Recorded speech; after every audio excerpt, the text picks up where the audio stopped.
अस्सलामुअलैकुम वरहमतुल्लाहि वबरकातुहू। हमारे मूर्ति पूजक भाई यानी हिंदू धर्म के मानने वालों के लिए आर्य समाज की तरफ से एक तोहफ़ा पेश किया है, समाअत फरमाइए उसको। अगर ये बात हम कहते तो इनकी धार्मिक भावना को ठेस पहुंच जाती। हम इनके देवी देवताओं का अपमान करते आदि आदि जो ये आक्षेप लगाते हैं मुसलमानों पर, जो कि कुछ जाहिलों की वजह से ये सुनना और करना पड़ता है। बाकी जो इल्म वाले हैं वो ऐसी बात नहीं करती। बहरहाल जो इल्म वाले हैं वो क्या कहते हैं और इनके जो तलवे चाट रहे हैं ये आजकल, वो इनके बारे में क्या सोचते हैं, आइए जानते हैं। संपूर्ण जीवन चरित्र महर्षि दयानंद सरस्वती खंड 2 पंजाब की ओर निकल पड़े। पेज नंबर 57 में क्या कहा जा रहा है। पंडित एक आक्षेप। पंडित सोहनलाल जी ने आक्षेप किया कि आप संन्यास धर्म में होकर इसके विपरीत कार्य करते हो। स्वामी जी ने पूछा, कार्य संन्यास के विरुद्ध करता हूँ। उन्होंने कहा, आप शिव जी की निंदा करते हैं।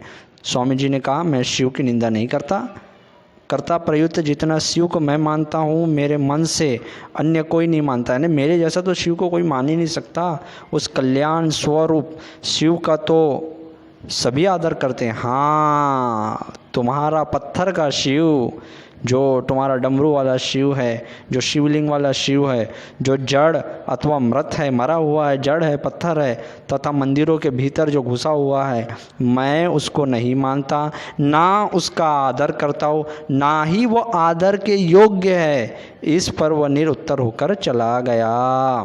तो यहाँ कहा जा रहा है कि जो शंकर जी है जो मंदिरों में बैठे रहते हैं, गले पर सर्प लटका कर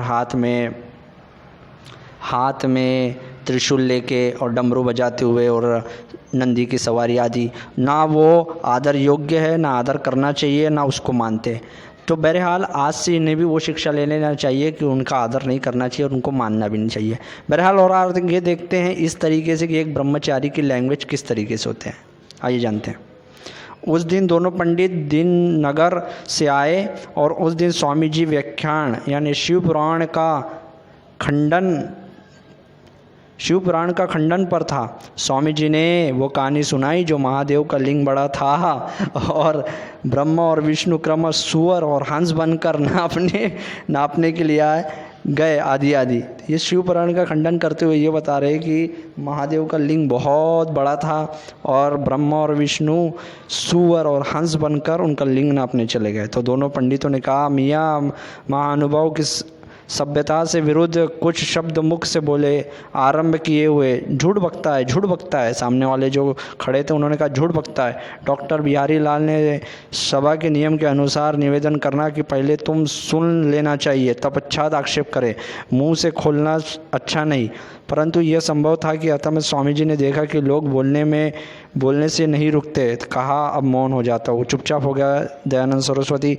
कुछ प्रश्न करना हो करे। भीड़ अत्यधिक, लोगों ने दोनों पक्षों को देखकर उत्सुकता भी थी, इसीलिए श्रोतन में निवृत्ति और बाबू बिहारी लाल ने एक कुर्सी रख दिया और पंडित महानुभाव ने में से शास्त्रार्थ करने के लिए कुर्सी पर विराजमान हुए। मियाँ जी ने तथा पंडित महानुभाव ने यह इच्छा की कि मिलकर प्रश्न उत्तर करे, क्योंकि कोई एक स्वामी जी की विद्या का सामना नहीं कर सकता अपने मुंह से अपनी तारीफ। इस तर्क वितर्क से भली भांति बोलने लगा और कोलाते हुए स्वामी जी ने इस पंडित का प्रश्न उत्तर देगा और सुझाव।